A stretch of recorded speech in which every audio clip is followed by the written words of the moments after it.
نوجوانوں کے لیے جاننا بہت ضروری ہے کہ وہ اتنی ینگ ایج پہ اتنا نظریاتی ہونا کہ آپ کرپشن کے خلاف کھڑے ہو گئے، گولی کھا لی، تو یہ اس کے پیچھے والدین کی کچھ ٹریننگ تھی؟ ٹوٹلی والدین کی ٹریننگ اس کے اندر. میری والدہ پڑھی لکھی خاتون، کتابیں بہت مجھ سے دیا کرتی تھیں پڑھنے کے لیے، اور میرے والد صاحب بھی پاکستان مسلم لیگ کے انڈیا میں اپنے یو پی کے اندر صدر بھی رہے، اور ان کا کنٹریبیوشن سیاست میں پھر بے ایمانی کے خلاف ہمیشہ ان کی بھی کوشش رہی، کیونکہ پاکستان کے اندر کیا انسان جس معاشرے میں بھی ہوتا ہے،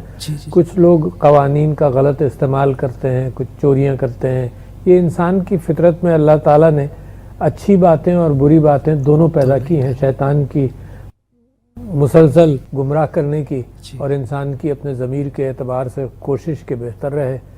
تو وہ ہمیشہ ہر معاشرے میں رہا ہے. تو دین کی بھی آپ کو ساتھ تعلیم ملی؟ جی، دین کی بھی تعلیم ملی، اور مجھے آج تک یاد ہے کہ انٹرمیڈیٹ میں مولانا مودودی کی کتاب تھی اسلامک لا اینڈ کانسٹیٹیوشن، وہ تفہیمات، تنقیحات، بہت ساری کتابیں پڑھیں، اور رائٹ اور لیفٹ دونوں کی طرف پڑھی.